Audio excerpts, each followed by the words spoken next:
Yorkers, I'm gonna need us to lock in. We have the opportunity to elect a new mayor in New York City this year, but we have to show up. Over the next few months, there are gonna be a bunch of people clamoring for your attention and your vote. And I'm getting ready to meet one of them for coffee right now. I think he might actually already be here. Great to see you.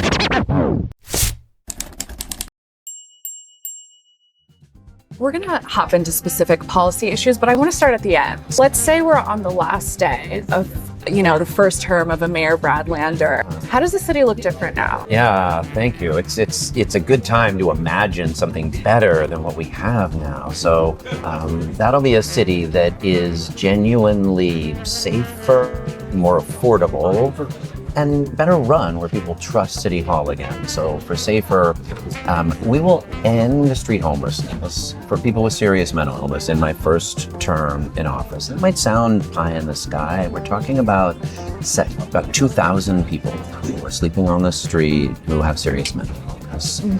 With this policy I have of housing first and connecting them to housing and care and real mayoral leadership, I don't have to have people who are sleeping on the street of the city, mentally ill, not just feel like New York again when you're on the subway or outside your building or on your stoop. It'll be possible to imagine that an artist or a working family could own a co-op and start to become a homeowner in New York City. That's what made life here possible for my wife and me. We bought a co-op in 1996 for $125,000. That's why we could build a life here. We're building a lot of new housing. We're not building any of that. And when we start, and there are tens of thousands of units that people can see, you know what? I could maybe afford to buy that, put down roots here, create here, live here. New York will feel like a place that people want to dream about having their future in. And people therefore will trust City Hall again instead of right now when you're like, City Hall has betrayed us. You'll think, okay, that's a government that's working for me, that cares whether I can afford the rent, could buy a home, I'm safe in my neighborhood, can get childcare for my kid, can pick up the garbage and the compost. That's what the city will feel like on the last day of Lander Term 1, and why we'll be sailing toward Lander Term 2. So you touched on affordability. Let's just jump right into housing. Half of New York City tenants are rent burden. We're seeing working class New Yorkers be priced out of their neighborhoods, out of the city. So what is your approach to addressing this? Housing has been my whole career. Long before I got into elected office, I spent 15 years working in affordable housing, tenants' rights, and community development. I ran a thing called the Fifth Avenue Committee right nearby here, and the Pratt Center for Community Development, where we preserved and built thousands of units of affordable homes. In the city council, I passed the Gowanus rezoning. Folks can see it going up right now, about 8,000 units of housing, 3,000 of them genuinely affordable to low-income and working class families. The public housing nearby is being renovated. And as comptroller, I've invested in the creation and preservation of more units of affordable housing than all the past controllers put together. So that's the kind of housing leadership I'm going to bring to City Hall. We're going to build a lot more housing at all incomes, but with a real focus on housing that's actually affordable for low-income and working and middle-class families. We can protect tenants. I mean, evictions are through the roof because we're not providing the lawyers that we promised as part of the right to counsel legislation I was a co-sponsor for. So I'll make sure tenants facing eviction have a lawyer. And I'm going to put affordable homeownership, especially through co-ops, back at the center of our housing policy. And that's what made it possible for my wife and me to be able to raise our kids in this city. We then sold that co-op and bought the home we now have. And I'll tell you a little story about my kids, because I think it really speaks to why I think it's so important to put affordable homeownership back at the center of our housing policy. So we have two kids, Marek and Rosa, and they come home one day and tell my wife, Meg and I, that they're going to get tattoos.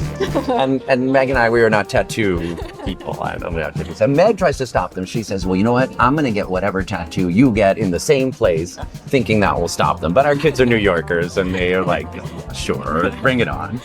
So they go get their tattoos. They come back. And my son has gotten the numbers of our address in the font they are on the house on his shoulder. And our daughter Rosa has hand-drawn a picture of our stoop on her forearm. And when you've been able to like raise your kids and they have that sense of stability, rootedness, identity, so much that they put in their bodies that most New Yorkers don't have that. Yeah. And I want it for every single family.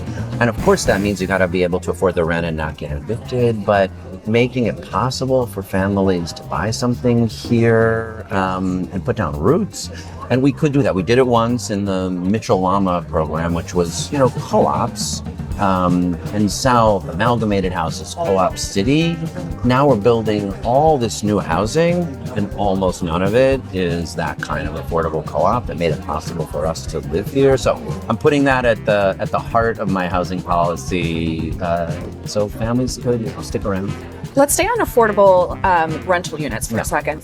Oftentimes when you see units that are billed as affordable, you're kind of like, is the affordability in the room with us right now? It's not accessible to the people who need it. So I know AMI is part of that, but how do you define affordability? And will you have specifics in terms of like mandates for developers to build deeply affordable or a certain amount of subsidized units you'd want to create? Yeah, let me talk another minute about Gowanus. So you can go online and see the affordable units in Gowanus start at about $800 a month for a one bedroom, and they go up from there, but at $1,200, $1,500 as you get to a two bedroom. So and then of course the public housing nearby is much lower rent than that. Folks there are paying $400 or $500 a month, and that's why we committed to them. As we do this rezoning, we're going to make sure every one of the 1,500 units in that public housing in Gowanus and Wyckoff houses got renovated so it could be a decent place to live. So yes, you in all the housing, you want to get down. Yes, AMI is area median income,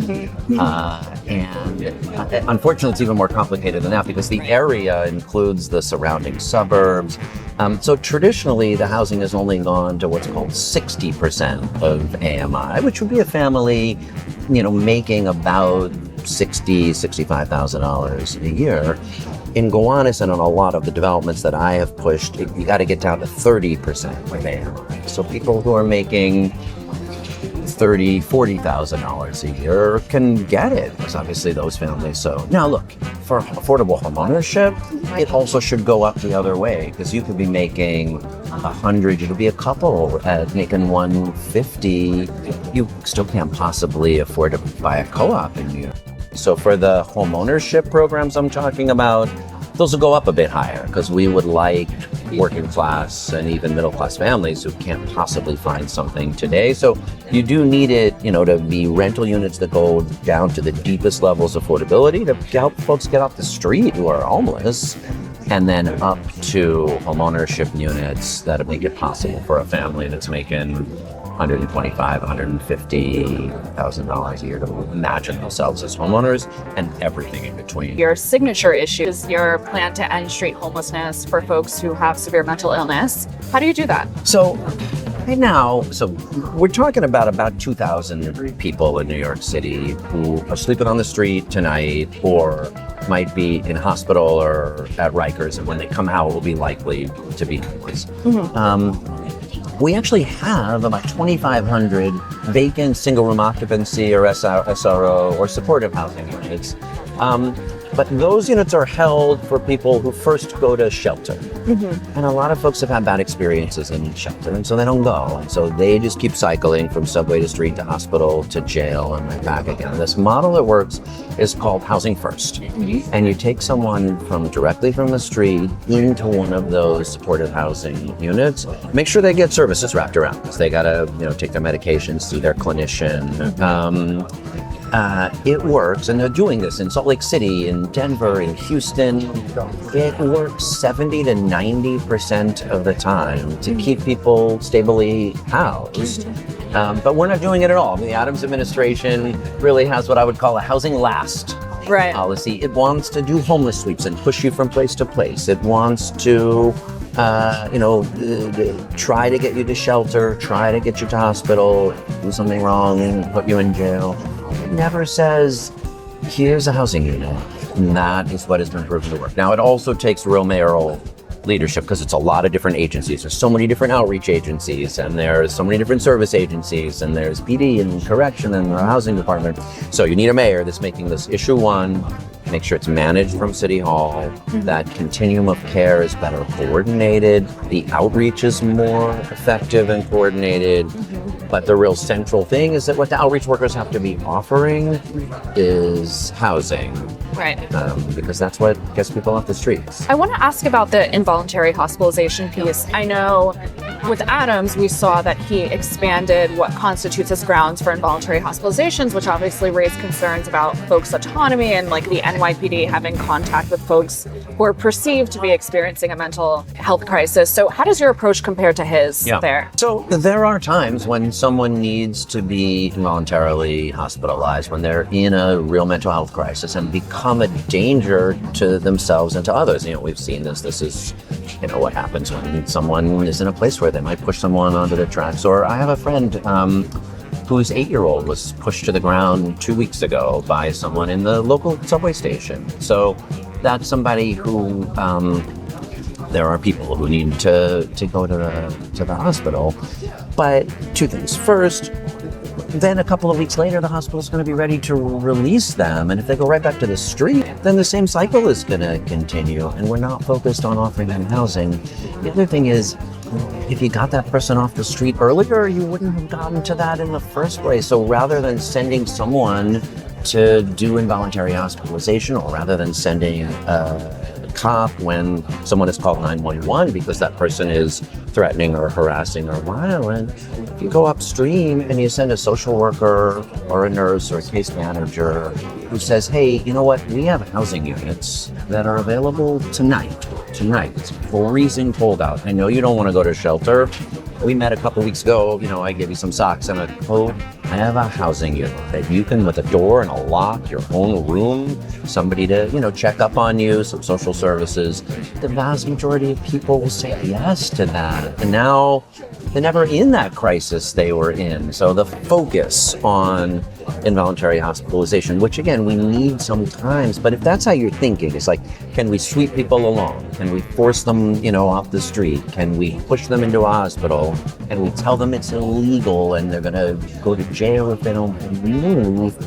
Never gets to the actual answer, which is, can we help you get into housing with the services that you need, where you'll be safe and you won't be out here in a way that makes others potentially unsafe? Let's transition into public safety. So overall crime fell last year. You wouldn't know it if you happen across the New York Post, where there's this like driving of hysteria. Yeah. But there is still room for improvement. Yeah. So how will you ensure that New Yorkers not just feel safe, because I feel like this hyper focus on perception can sort of just lead to security theater, but actually are safe? Yeah, one model here that has proven really promising but can work better are these community-based violence interrupters, which are, folks in a neighborhood who are from there, who have experienced unsafety, sometimes might have been involved in the criminal justice system themselves. Mm-hmm. And we've started working with community groups to try to target the neighborhoods that have the most persistent rates of gun violence. So Gothamist actually did this great study a couple months ago, which I don't know why it wasn't CompStat. CompStat hasn't been updated in 20 years. Yeah. What Gothamist found is 4% of the city's 120,000 blocks account for essentially all of the shootings. And those are the neighborhoods where we're putting money into these community-based prevention programs. But what we found, we've done a report on it, is they have some impact. They actually reduce shootings by 10 to 20%, but there's not good systems of coordination, of just good outcomes management, of the right kind of partnerships between those groups and the local precinct.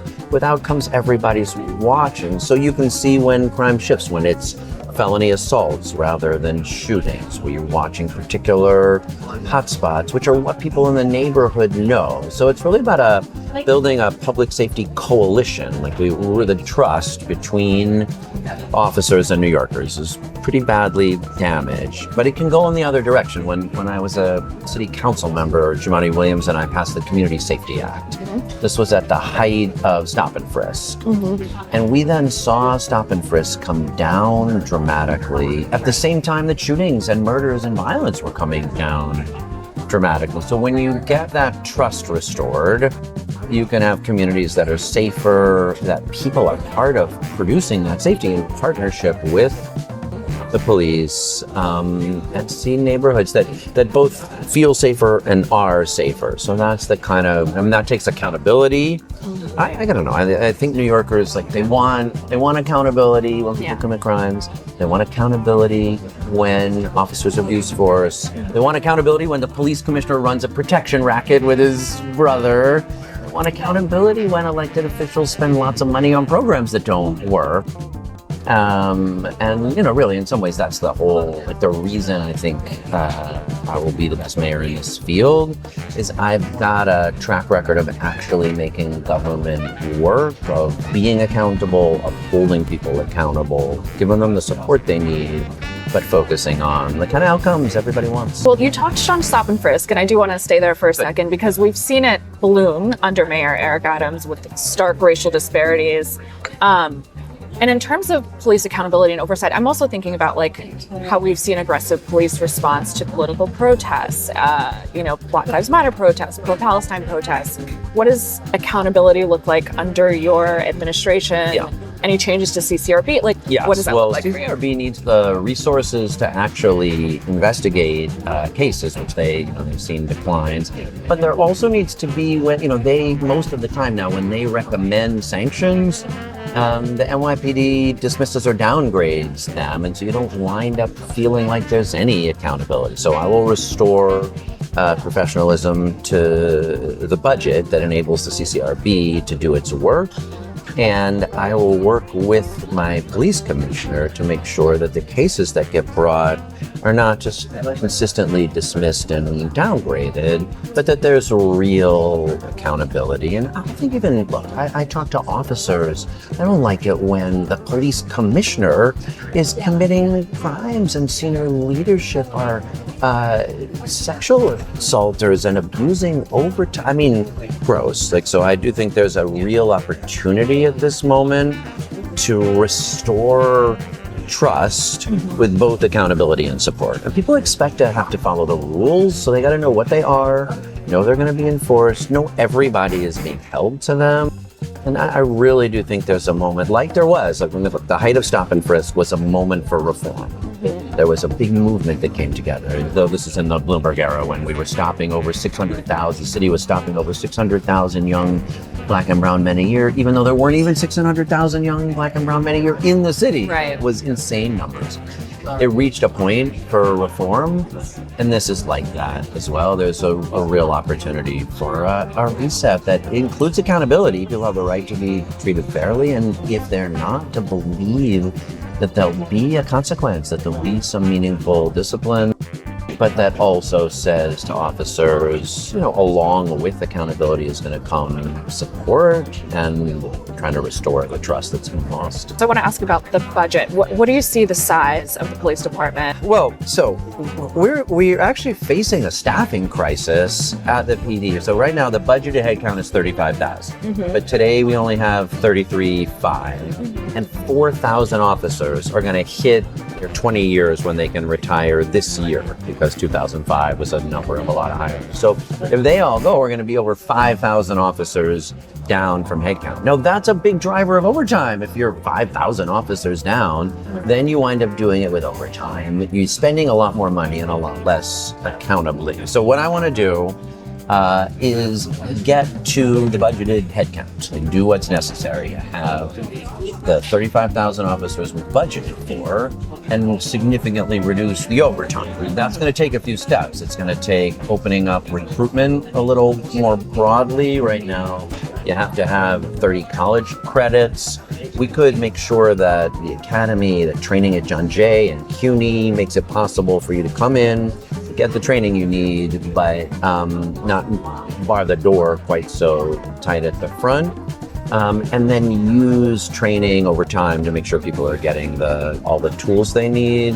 And then we have to retain officers. And this is, on the one hand, you got to follow the rules. And on the other hand, if you do, we will provide a pathway for promotion, for more training, for classes that help you grow, for the promotions that come over time. So I think, and again, this goes to restoring trust. To me, where we are at budgeted headcount today of 35,000, that will enable us to have the public safety infrastructure that we need. That involves some civilianization, so officers aren't doing desk jobs.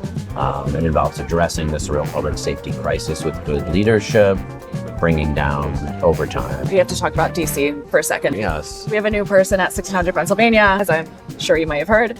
And there's so many concerns with this administration. One of the most immediate is the ICE enforcement. We have over 400,000 New Yorkers who are undocumented, who are fearful. What is your position on sanctuary? I mean, this is the greatest immigrant city the world has ever known, and it's our obligation to keep it that way, and that means enforcing the sanctuary city laws that we had in place, which allow for cooperation if someone has been convicted of a serious or violent offense, but otherwise the city does not collaborate with ICE, or is not supposed to collaborate with ICE, will not collaborate with ICE when I'm mayor. In our schools or our public hospitals or our precincts, if someone needs to report domestic violence, someone needs to take their kids to school, or they need to use the hospital, like they have to know they can go into the hospital, to the school, to the police precinct safely. So yeah, very important to me. I mean, I'm a proud Jewish New Yorker. And what this city has been for us is like it's an amazing Jewish city, but it's also an amazing Dominican city, and an amazing Black city, and an amazing Chinese city. So more Asians than any city outside of Asia. Yeah. And that's what makes it great. And we have to keep it that way. We're not gonna let Donald Trump or Elon Musk or Eric Adams wreck what has been the key to an inclusive and safe and thriving city. I spent last week fighting Elon Musk over $80 million that he stole from our bank account that we had spent on sheltering services for people seeking asylum here. Now, we spent this last year and the year before for people the federal government essentially sent here, and we provided them a place to sleep. Not expensive, they said it was luxury, but that program limits funding to $12.50 a night, so they're just gaslighting us. Anyway, so we're gonna get that money back and spend it to keep the city strong. Can we get a little fun for a second? Lighten up a little bit. Great. This Love is a it. cute little deck of cards. All right. Okay, it's for a lightning round of fun questions. We'll do two. So All right. pick a card, any card, controller. Let's do this one. All right, great. You're a real New Yorker when you've raised kids here who are certain they are better New Yorkers than you are. I respect that. We'll do one more. Let's do this one. Who would you crown as an honorary New Yorker? So, Ilona Maher is the women's rugby player who, everyone saw during the Olympics. Okay. You know where she is right now? She is in Brighton, England, because that's, I guess, where she could get a job playing rugby, even though she's like an American superhero. New York is starting a women's rugby team. There's a new women's rugby league, and our team is called the New York Exiles. And we need to get Ilona Maher to come lead the New York Exiles to the first women's rugby championship and rescue her from Brighton. I like it. To close us out, so there is to some degree, some agreement and policy overlap between you and the other progressive candidates in the race. Yeah. So why should voters rank you over them? Yeah, look, I mean, we have to get rid of Eric Adams as mayor. We cannot have Andrew Cuomo as mayor. We must not replace one corrupt chaos agent with another. To do that, we need someone who can inspire a broad coalition of New Yorkers that they can actually deliver the safer, fairer, more affordable, and just better run New York City that people are hungry for. So there's a lot of great candidates in the race. I'm the one that's got a track record of actually making government deliver, build and preserve the housing, improve the city agencies, and manage the Comptroller's office. People don't know what the Comptroller's office is, but I'm the chief financial officer of the city. Over 700 staff, $280 billion in pension fund assets under management. My audits and pension fund management have saved the city over $2.5 billion over the last couple of years. So everyone wants a safer, more affordable city. What we need is someone who's got the track record of running it better, of making government work better, to deliver New Yorkers that city, and then can build a broad coalition from across the boroughs to win, make sure we don't get either of those jokers, but instead win in June, win in November, build that coalition of New Yorkers, and then deliver on the housing promises, on the safety promises, on the childcare promises, on the you can trust City Hall to run well and work for you. And on that note, Comptroller Brad Lander. Really nice. Thank you so much for chatting with me. Thank you. This is fun.